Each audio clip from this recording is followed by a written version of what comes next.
Bonjour tout le monde, mon nom est Lynne Bélanger, amatrice de chasse, de pêche, de trapage depuis plus de 20 ans. Je suis ici aujourd'hui, ce matin, pour vous montrer mes trucs concernant le trapage à l'ours. Voici le setup idéal pour trapper l'ours. Pourquoi je trappe ici? C'est pas compliqué parce que c'est près d'un chemin. On sait que les ours adorent marcher dans les chemins.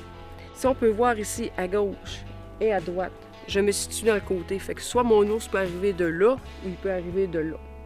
Autre affaire, je simule un endroit un petit peu vraiment là, de vidange, de débarras, qui va attirer l'ours. C'est un peu comme quand on lui présente un menu. C'est sûr que moi, je suis une fille qui n'aime pas la pollution. Fait que quand la trappe est passée, pour moi, c'est important de tout ramasser ce qui a été servi pour le trappage. Parce qu'on voit qu'il y a des choses vraiment, c'est des choses que j'aime pas, mais pour l'ours, il est très content de voir ça. Fait que ce que je fais ici, un petit truc personnel, c'est je mets je vais mettre une boîte ici de sardines qu'on ajoute à l'épicerie. Je prends celle-là qui est à base d'huile. Pourquoi celle-là de l'huile? Parce qu'elle ne se réduit pas comme dans l'eau. Comme on parle de l'huile, je vais vous dire aussi, j'utilise de l'huile à patate frite de restaurant. Une vieille huile que je vais diffuser. Comme là, si je l'aurais, je prends mon contenant, je vais diffuser quelques gouttes d'un côté, quelques gouttes de l'autre bord. Fait que ça va aller chercher de l'ours beaucoup plus loin. Puis ce que je fais aussi, c'est que j'en mets après les pneus de mon 4 roues. Fait que je vais rouler avec mon 4 roues.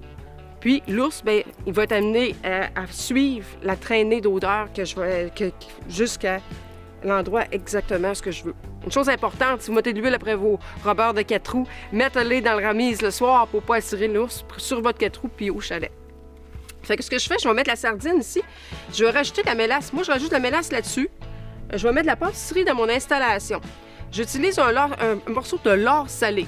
Hein? Parce que ça, le lard salé, c'est quelque chose qui est très solide, qui va durer longtemps, que je vais attacher en arrière de mes fourchettes ici dans mon installation.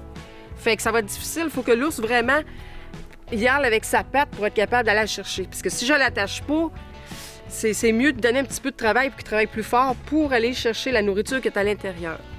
Moi, j'utilise beaucoup les pâtisseries. Pourquoi les pâtisseries? Parce que c'est comme un peu le menu favori de l'ours.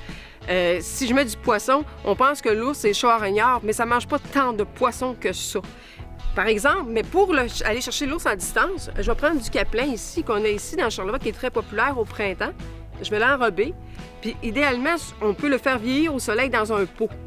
Et quand tu mets ça dans une poche, ici dans l'arbre, ça va aller chercher, on sait qu'un ours, un mâle peut aller jusqu'à 150 km, bien, ça va aller chercher vraiment plus loin dans la forêt pour venir à votre installation.